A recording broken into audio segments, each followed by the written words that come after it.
Merci Rachid Temal de nous accompagner pendant cette première demi-heure. Vous êtes élu du Val d'Oise, membre du groupe socialiste, vice-président de la commission des affaires étrangères du Sénat. Avant de parler de l'actualité nationale, un mot de ce qu'on a vu dans le journal et cette phrase de Donald Trump qui encourage la Russie si les alliés de l'OTAN ne payent pas leur part. Qu'est-ce que vous pensez de cette phrase ? Est-ce qu'il faut s'en inquiéter ?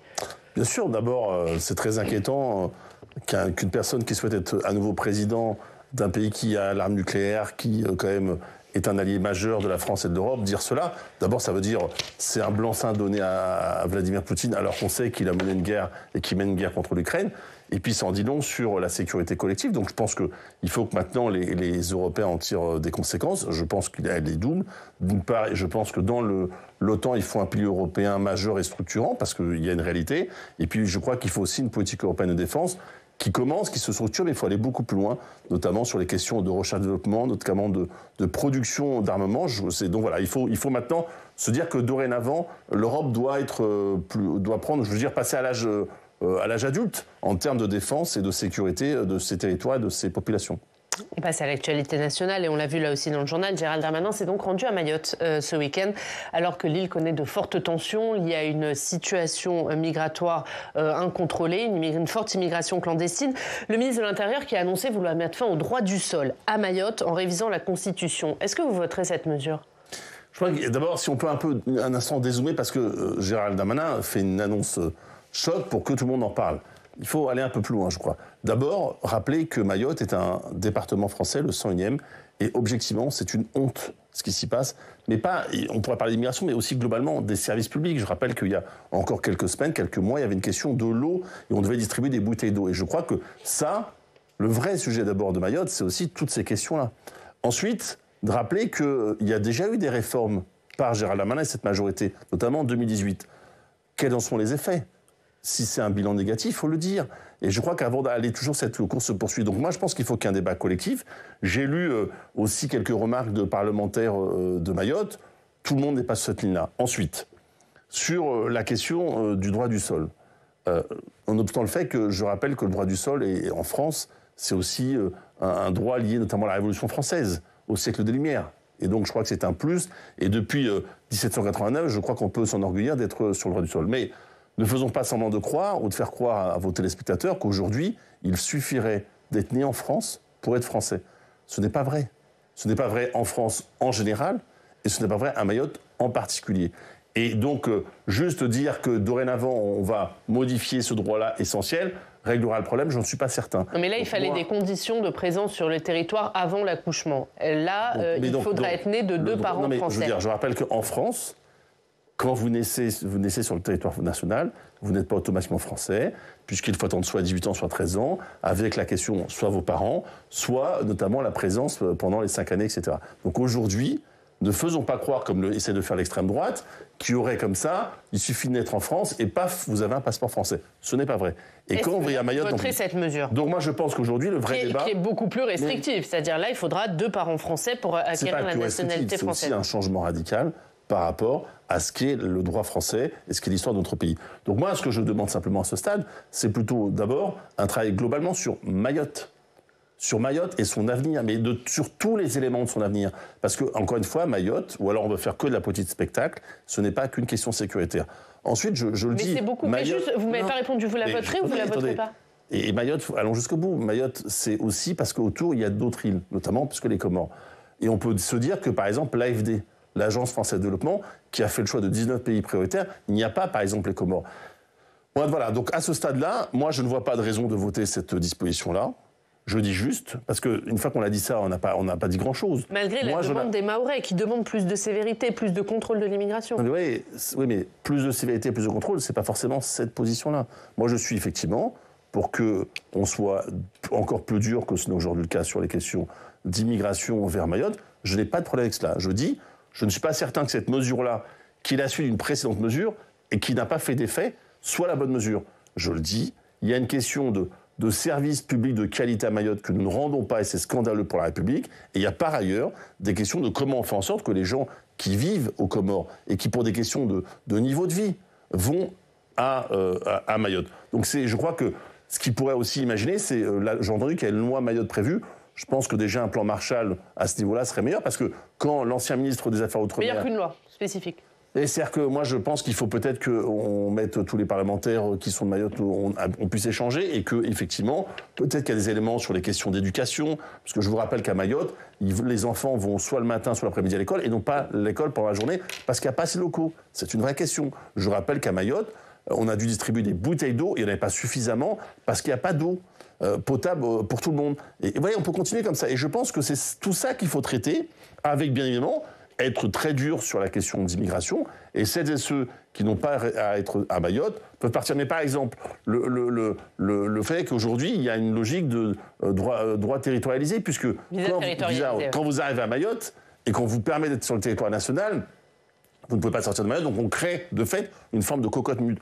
Là aussi, c'est une mesure qu'il faut retirer pour permettre autre chose. Qu'a annoncé Gérald Darmanin, donc ça c'est une bonne chose, la fin de ces visas territorialisés. Oui, mais sauf que Gérald Darmanin, il annonce des choses sans faire le bilan de son mandat, tout ça c'est assez drôle. Donc ça vous le voterez, puisque ça il a dit que ça serait dans la loi spécifique à Mayotte. Moi, la loi spécifique à Mayotte, en tant que je la vois, moi je vous le redis, moi je pense qu'il faut un plan Marshall pour Mayotte, et après, faisons pas semblant de ne pas croire, qu'autour de Mayotte, il n'y a pas d'autres îles, à savoir les Comores, où il y a un niveau qui est parfois 10 fois moins important, et qu'il y a une question aussi économique et sociale. Il faut tout traiter, et pas seulement des effets d'annonce, qui d'ailleurs, j'ai noté, ravissent surtout la droite et l'extrême droite. Tout ça me paraît un peu superflu, pour pas dire dangereux. On va parler de Robert Badinter, puisqu'on a appris vendredi la disparition de Robert Badinter, l'ancien garde des Sceaux de François Mitterrand. Il fut sénateur de 1995 à 2011. On va bien sûr parler de la peine de mort dans quelques instants, mais qu'est-ce que vous retenez de Robert Badinter ? Qu'est-ce qu'il a marqué pour vous ? À la fois une rigueur intellectuelle exemplaire, des droits, des valeurs aussi. À la fois, on va en parler, mais la peine de mort, mais plus largement la question de la pénalisation de l'homosexualité, le combat contre le racisme, l'antisémitisme, le fait que les gens doivent vivre ensemble, le combat pour la République. Je crois que c'est une personne inspirante qui a marqué finalement notre siècle, qui a une histoire familiale qui, je crois, se confond avec l'histoire de France, puisque, et le hasard de l'histoire, je ne suis pas assez heureux malheureux, mais il décède la date anniversaire de 80 ans après, où son père avait été arrêté notamment par à la fois la police de Vichy et bien sûr les nazis, puisqu'on sait ce qu'il en advient ensuite. Et donc moi je suis extrêmement fier que... et ben voilà, vous savez, le droit du sol, on évoquait tout à l'heure la question du droit du sol, c'est notamment Robert Badinter. C'est ce qui lui a permis d'être français, c'est ce qui lui a permis d'être un excellent avocat, un homme d'État, notamment en tant que ministre, le président du Conseil constitutionnel qui a développé et démocratisé l'institution. Donc vous voyez, l'immigration, c'est parfois utile, notamment dans la filiation, pas lui directement, mais toute sa famille qui venait encore une fois d'autres pays. Donc c'est tout ça qu'il faut noter. Et voilà, c'est quelqu'un d'inspirant, je crois et c'est une bonne chose que la République lui rende hommage demain. Mercredi. Mercredi, l'hommage national. Ah bon, alors j'étais sur mardi, donc autant que ce soit mercredi, mais c'est une bonne chose. Et voilà, donc moi je suis fier d'appartenir à un parti politique qui a eu avant moi, des personnalités de cette trempe et de cette capacité à porter des valeurs, encore une fois. Alors, parmi ces combats, on retient évidemment celui contre la peine de mort, un combat qui fut loin d'être facile à mener, notamment ici au Sénat. On va y revenir avec Alexandre Poussard.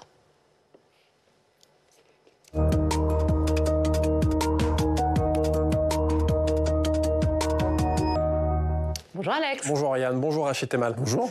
Et Alex, Robert Badinter a gardé en mémoire le vote de l'abolition de la peine de mort par le Sénat. Et oui, on l'oublie, mais en 1981, après le vote des députés en faveur de l'abolition de la peine de mort, eh bien, la Chambre du Parlement qui a aboli définitivement la peine capitale, c'est le Sénat. Et pourtant, à l'époque, le vote du Sénat n'est pas acquis d'avance. L'opinion publique, 2/3 des Français est pour la peine de mort. Et la majorité de centre et de droite au Sénat est plutôt hostile au nouveau pouvoir de François Mitterrand, à la gauche qui est arrivé au pouvoir en 1981.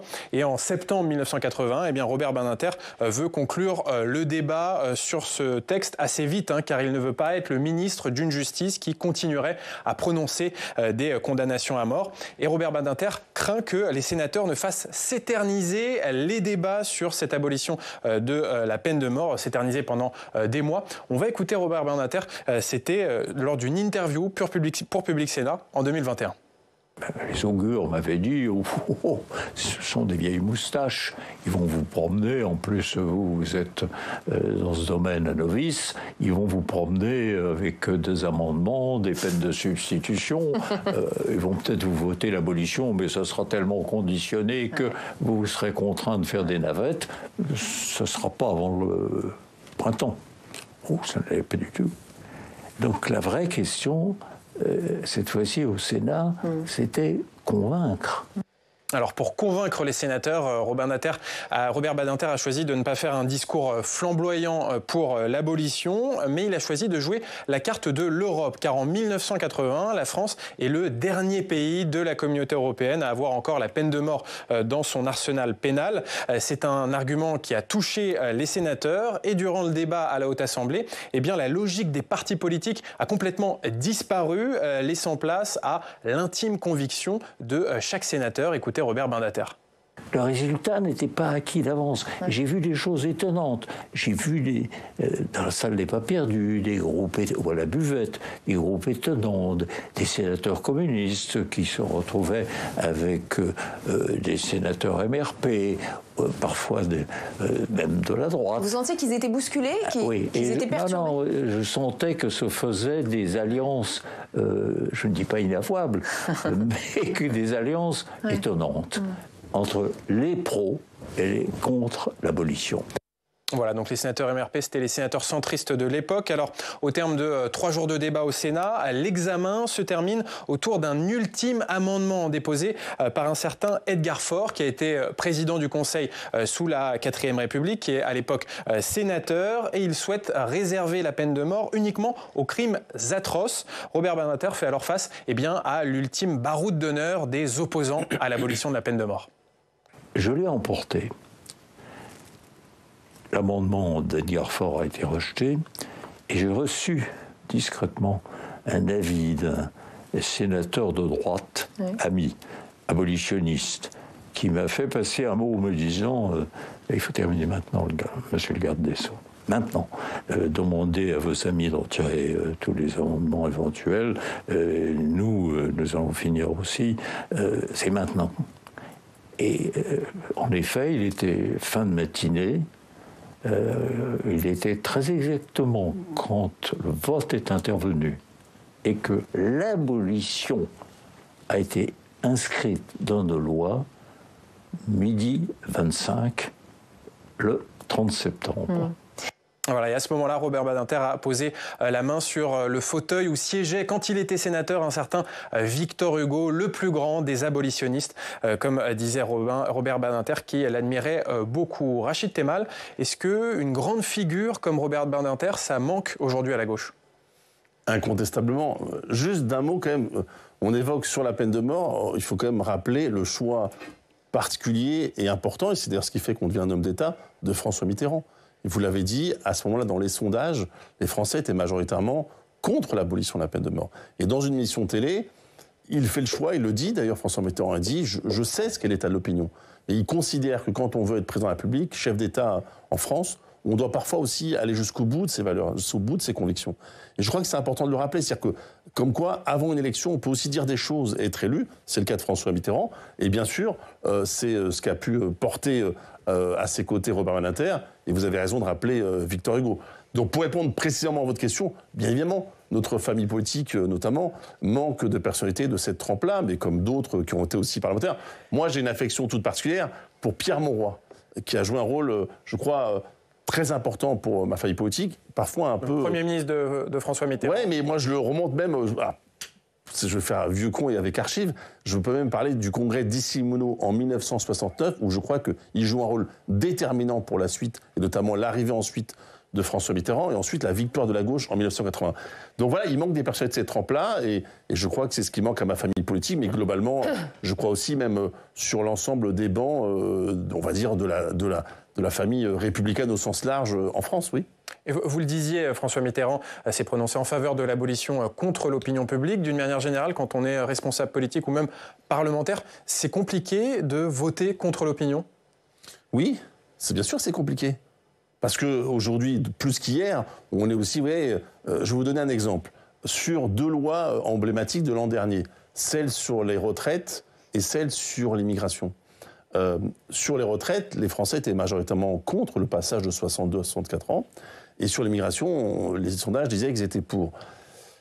Moi, en tant que parlementaire, c'est au nom de mes valeurs, bien sûr, avec les échanges, c'est une vision de la société. Mais si vous n'êtes, vous, parlementaire, que pour dire les Français, dans des sondages, disent ça alors qu'il faut juste que je vote, ça ne s'appelle pas la démocratie. Je crois que c'est vraiment de l'ordre aussi de l'intime, et c'est ça ce combat permanent quand on est parlementaire, de regarder ce que nous croyons juste au regard de nos valeurs, ce que nous croyons juste pour la société, pour son avenir. Et parfois, il faut voter.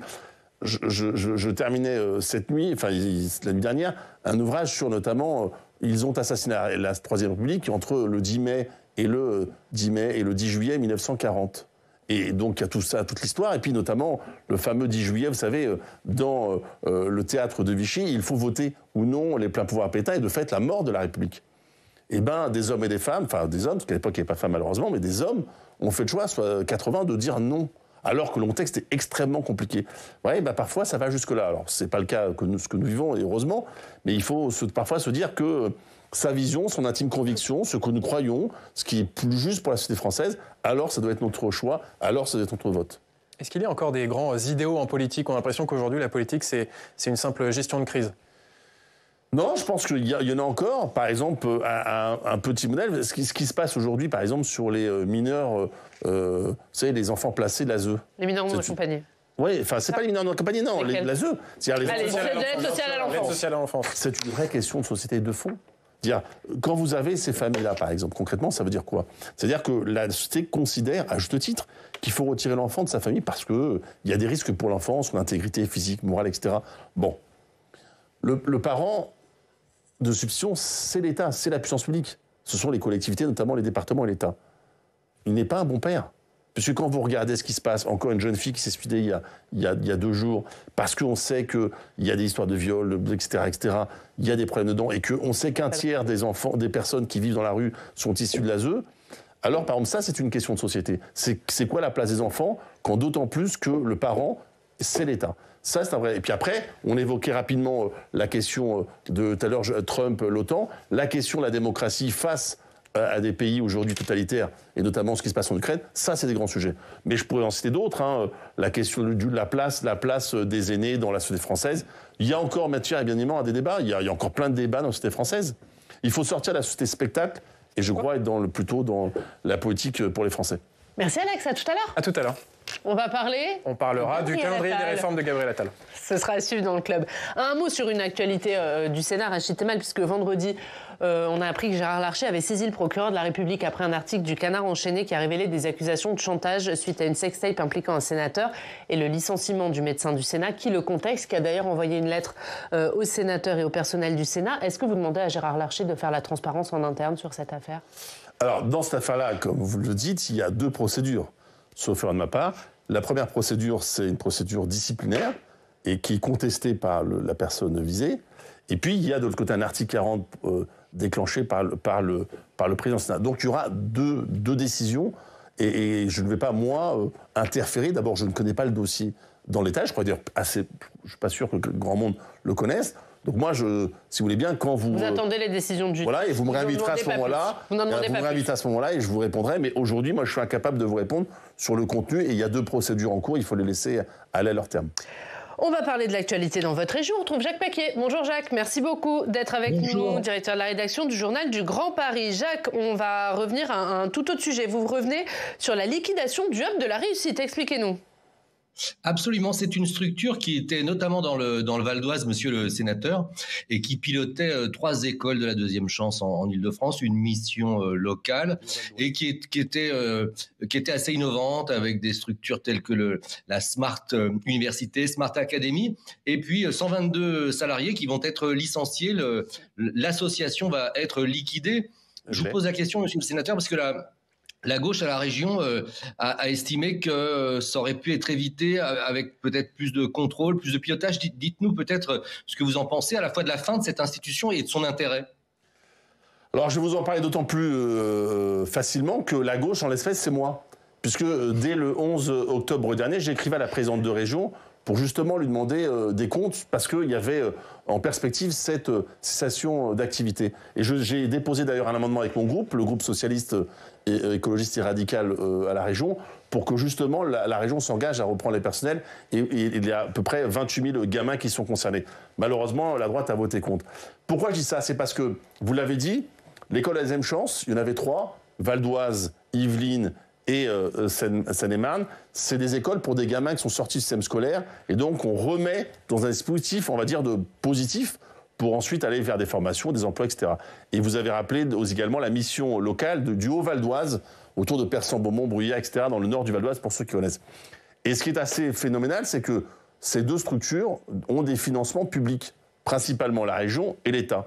Et comment expliquer que 2 structures financées comme cela terminent à la fin avec plusieurs millions de dettes et des déficits annuels? Donc, effectivement, j'ai alerté.